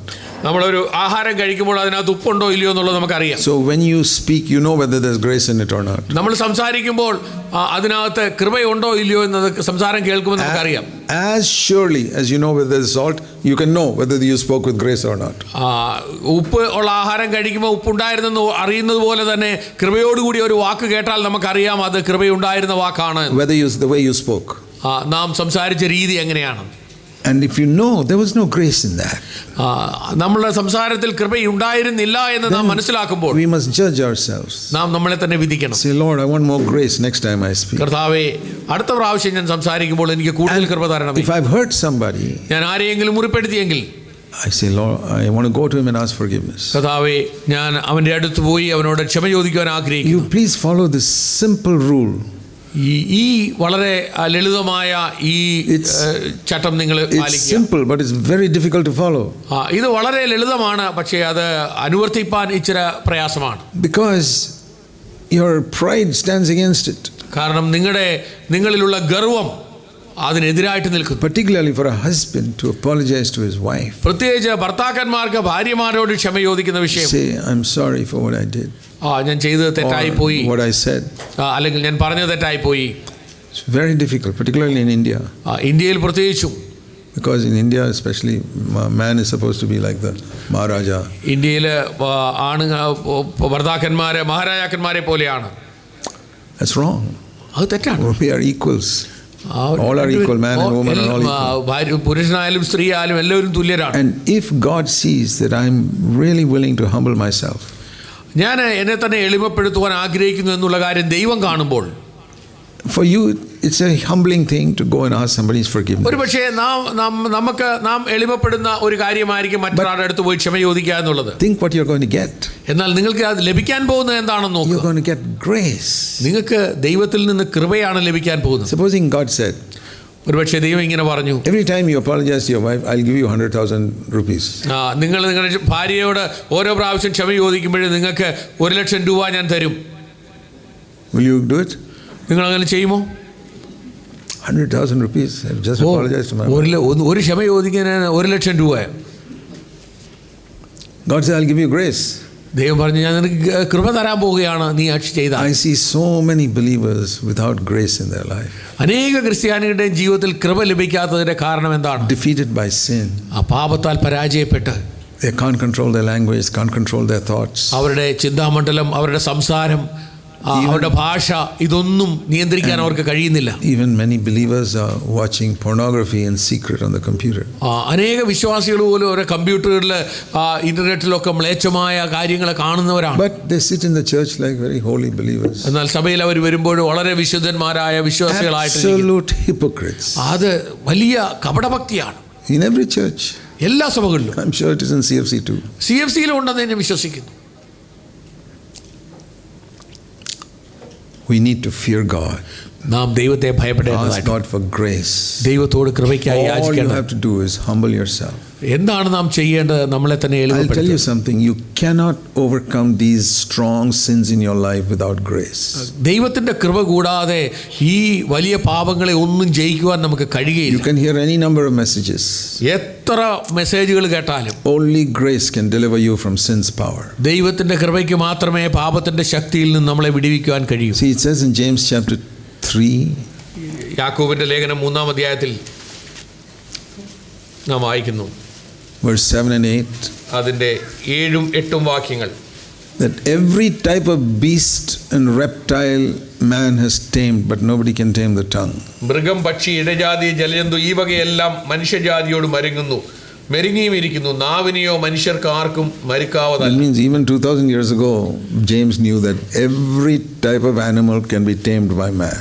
2000 വർഷത്തിന് മുമ്പ് യാക്കോബിന് ഇത് അറിയാമായിരുന്നു. മനുഷ്യനെ കൊണ്ട് ലോകത്തിലുള്ള എല്ലാ മൃഗങ്ങളെയും മരുക്കിയെടുക്കുവാൻ കഴിയും. It's not something new that today in the circus the tigers and lions are being tamed. ഇന്ന് സർക്കസുകാരെ കൊണ്ട് നടക്കുന്ന കടുവായെയും പുലിയെയും സിംഹത്തെയും ഒക്കെ മെരുകിക്കൊണ്ട് നടക്കുന്ന അതൊരു പുതിയ കാര്യമൊന്നുമല്ല. No, 2000 years ago, 2000 വർഷം മുമ്പ് യാക്കോബ് അപ്പോസ്തലൻ എഴുതിയിരിക്കുന്നതാണ്, every single animal has been tamed. ലോകത്തിലുള്ള എല്ലാ മൃഗങ്ങളെയും മെരുക്കിയെടുക്കുവാൻ പറ്റും. But nobody can tame the tongue. എന്നാൽ നാവിനെ മാത്രമേ മെരുക്കിയെടുക്കുവാൻ കഴിയാത്തതായിട്ടുള്ളൂ. Only God can do that. ദൈവത്തിന് മാത്രമേ അത് കഴിയൂ. That's why you need grace.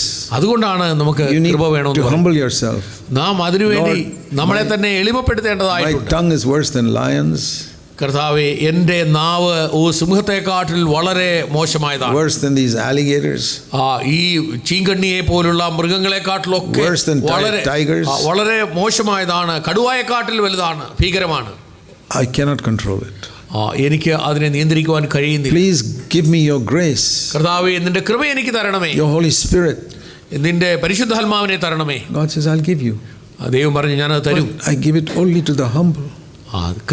താഴ്മയുള്ളവർക്ക് മാത്രമേ You humble yourself, I'll give it to you. നീ നിന്നെ Every day. തന്നെ താഴ്ത്തുക, എളിമപ്പെടുത്തുക, ഞാനത് നിനക്ക് തരും. I say, Lord, I want that. ഞാൻ കർത്താവിനോട്, കർത്താവേ, എനിക്കത് Not വേണം. only, and we men, we have such a problem with our thoughts. നമ്മൾ മനുഷ്യർക്ക് നമ്മുടെ ചിന്താമണ്ഡലത്തിൽ ഏറ്റവും വലിയ പ്രശ്നം നമ്മുടെ ചിന്താമണ്ഡലമാണ്. Women also have all types of bad thoughts about other people. മറ്റുള്ളവരെ കുറിച്ച് തെറ്റായ പല ചിന്തകളും സ്ത്രീകൾക്കും അവരുടെ മനസ്സിലുണ്ട്. Critical, complaining, gossiping. മറ്റുള്ളവരെ വിമർശിക്കുക, അവരുടെ ദൂഷണം പറയുക. Isn't it wonderful to have clean thoughts? വളരെ നല്ല ശുദ്ധമായ ചിന്ത ഉണ്ടായിരിക്കുന്നത് നല്ലതല്ലേ? God can do that. അത് ദൈവത്തിന് മാത്രമേ ചെയ്യാൻ And that കഴിയൂ. can only come through the power of the Holy Spirit. പരിശുദ്ധാത്മാവിന്റെ ശക്തിയിലൂടെ മാത്രമേ അത് ലഭിക്കൂ. Grace can conquer anything. കൃപയ്ക്ക് എന്തിനേയും കീഴടക്കുവാൻ And കഴിയും. only one condition to get grace: humble yourself. ഈ കൃപ ലഭിക്കുവാനുള്ള ഒരേ ഒരു വ്യവസ്ഥ നമ്മളെ തന്നെ താഴ്ത്തുക എന്നുള്ളതേ ഉള്ളൂ. Go to God and say, Lord, I want it. ദൈവസന്നിധിയിൽ കടന്നു, ദൈവമേ, എനിക്ക് നിന്റെ കൃപ വേണമെന്ന് I've heard പറയുക. this so many times, Lord, but now I'm taking it seriously. ഞാൻ അനേക പ്രാവശ്യം ഞാൻ കേട്ട ഒരു കാര്യമാണ് കർത്താവേ, പക്ഷെ ഇന്ന് അത് പൂർണ്ണ ഗൗരവത്തോടെ ഏറ്റെടുക്കുവാൻ ഞാൻ This is ആഗ്രഹിക്കുന്നു. not a new message. ഇതൊരു പുതിയ സന്ദേശമല്ല. We have preached it for 40 years. കഴിഞ്ഞ 40 വർഷമായിട്ട് ഞങ്ങൾ പ്രസംഗിക്കുന്നവർ. God gives His grace to the humble. ദൈവം താഴ്മയുള്ളവർക്ക് മാത്രം കൃപ And കൊടുക്കുന്നു. if you are under grace, sin cannot rule over you. നിങ്ങൾ കൃപയ്ക്ക് അധീനരാണെങ്കിൽ പാപം നിങ്ങളുടെ മേൽ കർത്തൃത്വം If നടത്തുകയില്ല. sin is ruling over you, it's because you're not under grace. പാപം നിങ്ങളെ ഇന്നും കർത്തൃത്വം നടത്തുന്നു എങ്കിൽ അതിന്റെ അർത്ഥം നിങ്ങൾ കൃപയ്ക്ക് And if അധീനരല്ല you're എന്നാണ്. not under grace, you're not humble. നിങ്ങൾ കൃപയ്ക്ക് അധീനരല്ലെങ്കിൽ നിങ്ങൾ എളിമയുള്ളവരല്ല. People may think you're humble, but God doesn't think so. മനുഷ്യർ വിചാരിക്കും നിങ്ങൾ വലിയ താഴ്മയുള്ളവരാണ്, പക്ഷെ ദൈവത്തിന് അറിയാം നിങ്ങൾ താഴ്മയുള്ളവരല്ല. So you say, Lord, I want it to be different from now on. ഇന്ന് കർത്താവിനോട് പറയുക, കർത്താവേ, ഇന്നു മുതൽ ഞാൻ തികച്ചും വ്യത്യസ്തനായി തീരുവാൻ ആഗ്രഹിക്കുന്നു. Otherwise the devil will keep on talking about me to you. അല്ലെങ്കിൽ പിശാച് എന്നെ കുറിച്ച് എപ്പോഴും നിന്റെ സന്നിധിയിൽ കുറ്റം ചുമത്തിക്കൊണ്ടിരിക്കും. എല്ലാ ദിവസവും എന്റെ കുറ്റം നിന്റെ സന്നിധിയിൽ ചുമത്തിക്കൊണ്ടിരിക്കും. God, there again he is.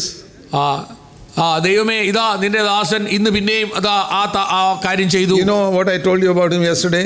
അവനെ കുറിച്ച് ഇന്നലെ ഞാൻ പറഞ്ഞ കാര്യം നീ കേട്ടല്ലോ. Now see, he's the same thing today also. ഇന്നും അവൻ അത് തന്നെയാണ് ചെയ്തിരിക്കുന്നത്. And I know tomorrow also he'll be like that. നാളെയും അവൻ അങ്ങനെ തന്നെ ആയിരിക്കും. Don't you want to shut the devil's mouth? പിശാചിന്റെ ഈ വായ അടയ്ക്കുവാൻ നിങ്ങൾ ആഗ്രഹിക്കുന്നില്ലേ? Lord, I have brought enough dishonor on the name of Jesus Christ by the way I have lived. കർത്താവേ, എൻ്റെ ജീവിതത്തിൻ്റെ രീതി കൊണ്ട് നിന്റെ നാമത്തിന് ഒത്തിരി അപവാദമാണ് ഞാൻ വരുത്തിയത്. By the way I have spoken. എൻ്റെ സംസാര രീതി കൊണ്ട്. Lord, I want it to be different. കർത്താവ് ഇന്ന് മുതൽ തികച്ചും ഒരു വ്യത്യസ്തനായ വ്യക്തിയായി ഞാൻ ആഗ്രഹിക്കുന്നു. I want to shut the mouth of the devil. പിശാചിന്റെ വായ അടയ്ക്കുവാൻ ഞാൻ ആഗ്രഹിക്കുന്നു. As I said, he can't read our thoughts, so let's leave the thoughts aside for some being done. പിശാചിന് നമ്മുടെ ചിന്താമണ്ഡലത്തിലുള്ള കാര്യങ്ങൾ മനസ്സിലാക്കുവാൻ കഴിയുകയില്ല. അതുകൊണ്ട് ആ ചിന്താമണ്ഡലത്തിന്റെ കാര്യം അവിടെ കിടക്കട്ടെ. That will go into next stage. അത് അടുത്ത നിലവാരത്തിലേക്ക് പോകും. Let's start with the things the devil can see. പിശാചിന് കാണാൻ കഴിയുന്ന ആ കാര്യം അതുമായിട്ട് നമുക്ക് തുടങ്ങാം. The way I speak, എൻ്റെ സംസാര രീതി, I behave towards others, മറ്റുള്ളവരോട് ഞാൻ ഇടപെടുന്ന രീതി, I handle money, ഞാൻ പണം കൈകാര്യം ചെയ്യുന്ന രീതി, all the things about my life in private which other people can't see. മറ്റു മനുഷ്യർക്ക് ഒരുപക്ഷെ കാണാൻ കഴിയാത്ത എൻ്റെ രഹസ്യ ജീവിതത്തിൽ ഞാൻ ചെയ്യുന്ന പല കാര്യങ്ങൾ, any secret sins, എൻ്റെ രഹസ്യ പാപങ്ങൾ, what all I'm watching on the computer. കമ്പ്യൂട്ടറിൽ ഞാൻ കാണുന്ന കാര്യങ്ങൾ. You think the devil doesn't see you looking at the computer? നിങ്ങൾ കമ്പ്യൂട്ടറിൽ നോക്കിക്കൊണ്ടിരിക്കുമ്പോൾ പിശാച് കാണുന്നില്ല എന്ന് നിങ്ങൾ വിചാരിക്കുന്നുണ്ടോ? He sees everything. പിശാച് എല്ലാം കണ്ടുകൊണ്ടാണ്. He says, God, see, just അവന് ദൈവസന്നിധിയിൽ ചെന്ന് പറയും, നോക്ക് നിന്റെ മോൻ എന്ന് പറയുന്ന ആള് ചെയ്ത കാര്യം. Accuses day and night. രാവും പകലും ദൈവസന്നിധിയിൽ 24 hours. കുറ്റം ചുമത്തുന്ന വ്യക്തിയാണ് പിശാച്. 24 മണിക്കൂറും. To shut his mouth. അവന്റെ വാ നാം അടയ്ക്കേണ്ടതായിട്ടുണ്ട്. Slip up, we say, Lord, the blood, cleanse me in the blood. അഥവാ നാം കാൽ വഴുതി വീണെങ്കിൽ കർത്താവിനെ ശുദ്ധീകരിക്കണമേ എന്ന് പറയും. It says in Revelation 12:11 we have to give our testimony to the devil. പിശാചിന് മുമ്പിൽ നാം നമ്മുടെ സാക്ഷ്യം അറിയിക്കണമെന്ന് വെളിപാട് പുസ്തകം 12-ാം അധ്യായത്തിന്റെ 11-ാം വാക്യം നാം വായിക്കുന്നു. When it speaks of word of our testimony, ഇവിടെ അവരുടെ സാക്ഷ്യ വചനമെന്ന് നാം വായിക്കുന്നു. That is speaking to the devil. അത് പിശാചിനോട് നമ്മുടെ സംസാരമാണ്. How Jesus told Satan, "Get behind me, Satan." യേശു പത്രോസിനോട് പറഞ്ഞു, നീ to Satan. യേശു പിശാചിനോട് പറഞ്ഞു, നീ എൻ്റെ പുറകിൽ പോകൂ. Get away, Satan. നീ എൻ്റെ പുറകിൽ പോകൂ. And when he was being tempted in the wilderness. മരുഭൂമിയിൽ വെച്ച് കർത്താവിനെ പിശാച് പരീക്ഷിച്ചപ്പോൾ കർത്താവ് പിശാചിനോട് പറഞ്ഞത്, സാത്താനെ നീ എൻ്റെ പുറകിൽ പോകൂ. We can also speak to Satan. നമുക്കും അതുപോലെ പിശാചിനോട് സംസാരിക്കാം. Bible says, resist the devil, he will flee from you. പിശാചിനോട് എതിർത്ത് നിൽക്കുവിൻ, അവൻ നിങ്ങളെ വിട്ട് ഓടിപ്പോകും. But we can give that testimony only if our life is clean. എന്നാൽ നമ്മുടെ ജീവിതം വിശുദ്ധമാണെങ്കിൽ മാത്രമേ നമുക്കത് ചെയ്യാൻ കഴിയൂ. That means cleansed in the blood of Jesus Christ. യേശുവിന്റെ രക്തത്താൽ നാം ശുദ്ധീകരണം പ്രാപിച്ചവരാണെങ്കിൽ മാത്രം. Every sin confessed. എല്ലാ പാപങ്ങളും ദൈവസന്നിധിയിൽ ഏറ്റുപറയുക. See, Paul says in Acts 24. അപ്പോസ്തല പ്രവൃത്തി 24-ാം അധ്യായത്തിൽ പൗലോസ് പറയുന്നത് എന്താണെന്ന് നോക്കാം.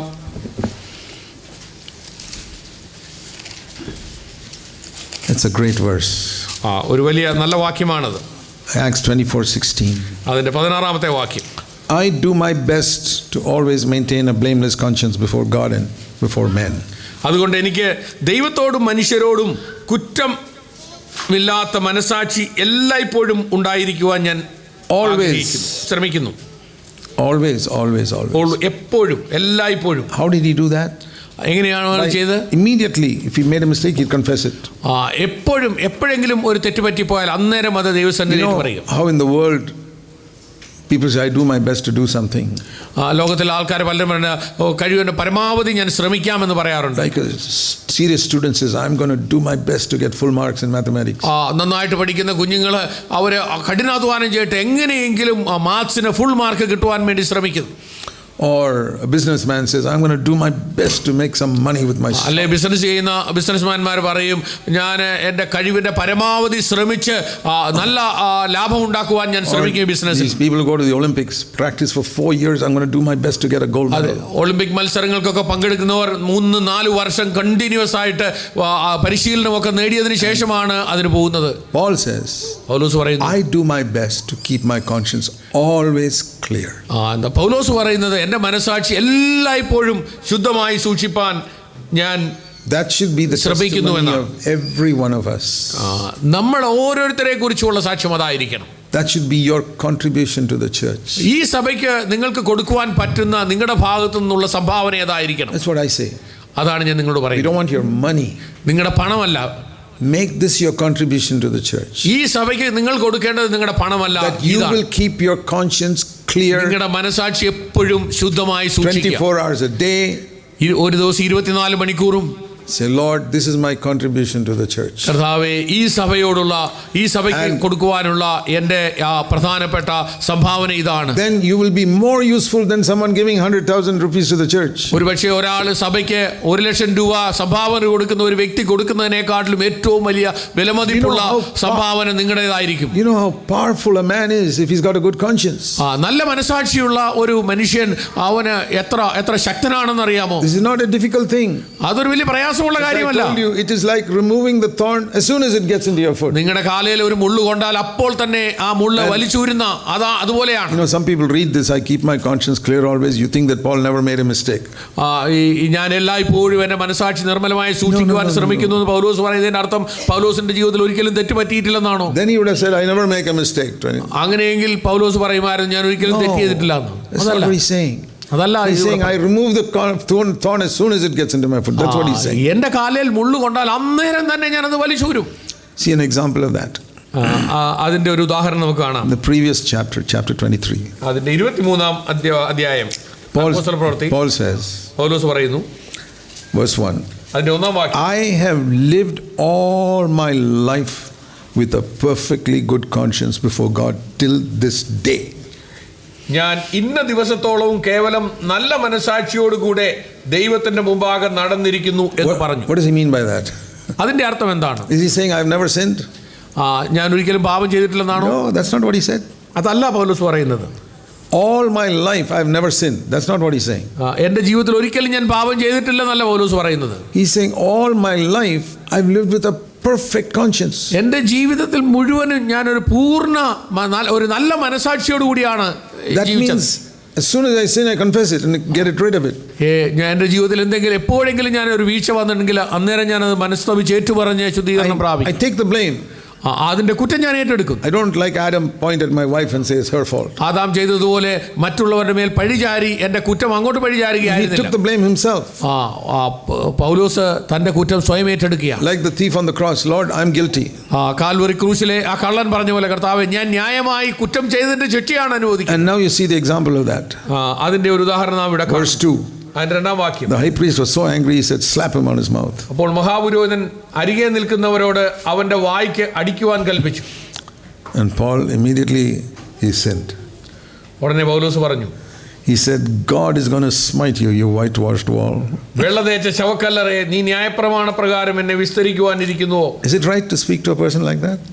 ഒരു മനുഷ്യനോട് അങ്ങനെ സംസാരിക്കുന്നത് ശരിയാണോ? To a judge?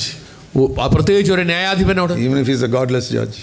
ഒരു ദൈവമില്ലാത്ത ന്യായാധിപനാണെങ്കിൽ പോലും. Jesus never spoke like that. യേശു ഒരിക്കലും അങ്ങനെ സംസാരിച്ചിട്ടില്ല. And if we speak in a way different from Jesus, it's a sin.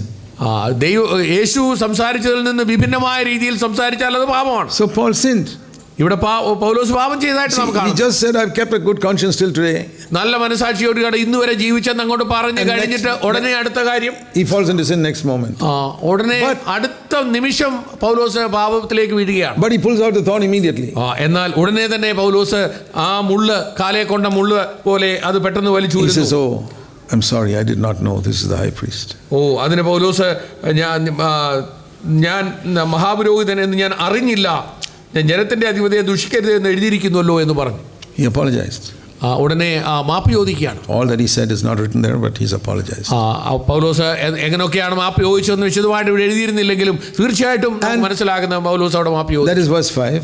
അതിന്റെ 5-ാം വാക്യം. So by the time you come to verse 6, Paul has got a good conscience again.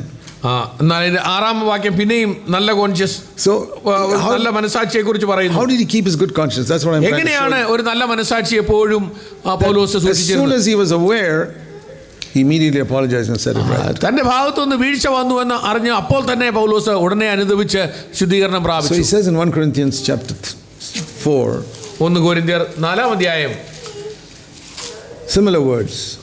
ഇതുപോലെയുള്ള ഒരു വാക്യം, verse 4. അതിന്റെ 4-ാം വാക്യം, I am conscious of nothing against myself. എനിക്ക് യാതൊരു കുറ്റത്തെക്കുറിച്ചും ബോധമില്ലെങ്കിലും. See, he's saying, I've got a good, same thing, I've got a good conscience. എനിക്ക് ഒരു നല്ല മനസാക്ഷി ഉണ്ട് എന്ന് പൗലോസ് അവകാശപ്പെടുമ്പോൾ തന്നെ ഇവിടെ നോക്കുക, We should always be able to say that. എപ്പോഴും നമുക്കത് പറയുവാൻ കഴിയണം.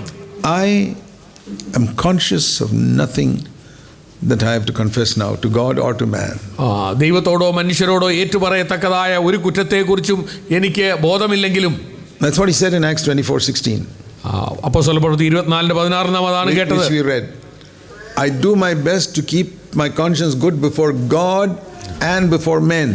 ദൈവത്തോടും മനുഷ്യരോടും എല്ലായ്പ്പോഴും ഒരു നല്ല മനസാക്ഷി സൂക്ഷിക്കുവാൻ ഞാൻ ശ്രമിക്കുന്നു എന്ന് പൗലോസ് പറഞ്ഞത് നാം ഓർത്തു. Like I asked before, ഞാൻ നിങ്ങളോട് മുമ്പേ ചോദിച്ചതുപോലെ, is it easier to keep a good conscience before God or before men? മനുഷ്യന്റെ മുൻപാകെ ഒരു നല്ല മനസാക്ഷി സൂക്ഷിക്കുന്നതാണോ ദൈവത്തിന്റെ മുൻപാകെ നല്ല മനസാക്ഷി സൂക്ഷിക്കുന്നതാണോ എളുപ്പം? It's like asking this question. ഈ ചോദ്യം ചോദിക്കുന്ന പോലെയാണ്. Is it easier to confess to God or is it easier to confess to a human being? ദൈവത്തോട് ഏറ്റുപറയുന്നതാണോ എളുപ്പം അതോ മനുഷ്യരോട് ഏറ്റുപറയുന്നതാണോ എളുപ്പം? You know the answer. നിങ്ങൾക്ക് അറിയാം ഉത്തരം. It's much easier to confess to God. ദൈവത്തോട് ഏറ്റുപറയാൻ വളരെ എളുപ്പമാണ്. It's very difficult to confess to a human being who may ഒരു മനുഷ്യന്റെ അടുത്ത് പോയി തെറ്റുപറ്റി പോയി ക്ഷമിക്കണമെന്ന് പറയുന്നത് എളിമപ്പെട്ട് മാപ്പി ചോദിക്കുന്നത് പ്രയാസമുള്ള കാര്യം. Paul said, I am determined, I am going to keep my conscience clear before God and men. പൗലോസ് പറയുന്നു, ദൈവത്തോടും മനുഷ്യരോടും എപ്പോഴും കുറ്റമറ്റ ഒരു മനസാക്ഷി സൂക്ഷിക്കുവാൻ ഞാൻ ആഗ്രഹിക്കുന്നു. And then I believe that we will not make shipwreck of our lives. അങ്ങനെയെങ്കിൽ നമ്മുടെ ജീവിതം ഒരിക്കലും ഒരു കപ്പൽ ഛേദം ഉണ്ടാകാതെ നമുക്ക് സൂക്ഷിക്കുവാൻ തക്കവണ്ണം കഴിയും. 1 Timothy 1 and verse 19.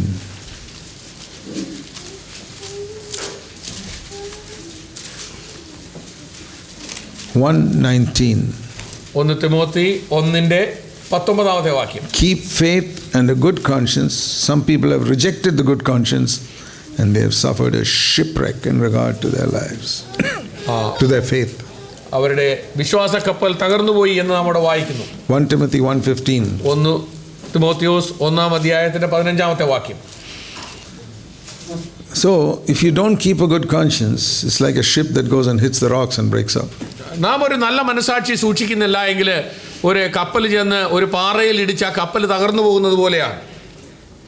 And that's why they lose their faith also. അങ്ങനെയാണ് അവരുടെ വിശ്വാസവും നഷ്ടപ്പെട്ടു പോകുന്നത്. So it's a very simple thing if we can follow it. ഇത് അനുസരിക്കുവാൻ പറ്റുമെങ്കിൽ വളരെ എളുപ്പമുള്ള ഒരു കാര്യമാണ്. That we can always have a testimony that keeps Satan's mouth shut. പിശാചിന്റെ വായ അടയ്ക്കുവാൻ പറ്റിയ ഒരു സാക്ഷ്യം എപ്പോഴും നമുക്കുണ്ടായിരിക്കും. Where shall we start doing it? എവിടെയാണ് നമുക്ക് തുടങ്ങുവാൻ കഴിയുന്നത്? In our home. നമ്മുടെ വീട്ടിൽ തന്നെ. Then in the local church. പിന്നെ നമ്മുടെ സ്ഥലം സഭയിൽ. And in our office. നമ്മുടെ ഓഫീസുകളിൽ. Where we work, where we live. നമ്മൾ ജോലി ചെയ്യുന്ന സ്ഥലങ്ങളിൽ. That നാം താമസിക്കുന്ന ഇടങ്ങളിൽ. I'm going to keep my conscience absolutely clear. എൻ്റെ മനസാക്ഷി ഞാൻ എപ്പോഴും ശുദ്ധമായി സൂക്ഷിക്കും. When I'm alone and nobody is watching me. ഞാൻ തന്നെ ഉള്ളപ്പോൾ മറ്റാരും എന്നെ കാണാതെ I want to keep my conscience clear. ഞാൻ എൻ്റെ മനസാക്ഷി ശുദ്ധമായി സൂക്ഷിക്കും. When I'm sitting in front of a computer.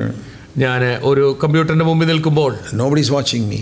ആരും എന്നെ കാണുന്നില്ല. I want to keep my conscience absolutely clear. ഞാൻ എൻ്റെ മനസാക്ഷി പൂർണ്ണമായും ശുദ്ധമായി സൂക്ഷിക്കാൻ ആഗ്രഹിക്കുന്നു. Devil's watching me. പിശാച് എന്നെ നോക്കിക്കൊണ്ടിരിക്കുന്നു. And I don't want him to say anything to God. പിശാച് എന്നെക്കുറിച്ച് ദൈവസന്നിധിയിൽ കുറ്റം പറയുവാൻ ഞാൻ ആഗ്രഹിക്കുന്നില്ല. I want to shut his mouth. പിശാചിന്റെ വായടയ്ക്കുവാൻ ഞാൻ ആഗ്രഹിക്കുന്നു. You know, Jesus said, I will build my church and the gates of hell will not be able to overcome it. യേശു പറഞ്ഞു, നമുക്കറിയാം, യേശു പറഞ്ഞു, ഞാൻ എൻ്റെ സഭയെ പണിയും, പാതാള ഗോപുരങ്ങൾ അതിനെ ജയിക്കുകയില്ല. If all of us follow this simple principle, ഈ ലളിതമായ ഈ ആദർശം നമുക്ക് ഓരോരുത്തർക്കും അനുകരിക്കുവാൻ കഴിയുമെങ്കിൽ, we will build a church here ഇവിടെ നമുക്ക് ദൈവത്തിന്റെ സഭ പണിയുവാൻ കഴിയും. where the gates of hell will not be able to touch it. പാതാള ഗോപുരങ്ങൾ ജയിക്കാത്ത ഒരു സഭയെ ഇവിടെ പണിയുവാൻ നമുക്ക് കഴിയും. Let's pray. നമുക്ക് പ്രാർത്ഥിക്കാം. Heavenly Father, we pray that you will please help us to live according to the light of what we have heard. സ്വർഗീയ പിതാവേ, ഞങ്ങളെ കേൾപ്പിച്ച ആലോചനയ്ക്കായിട്ട് നന്ദി. അതിൻ്റെ വെളിച്ചത്തിൽ ഞങ്ങളുടെ ജീവിതം ജീവിക്കുവാനുള്ള കൃപ ഞങ്ങൾക്ക് തരണം. Pray in Jesus' name. യേശുവിൻ്റെ നാമത്തിൽ.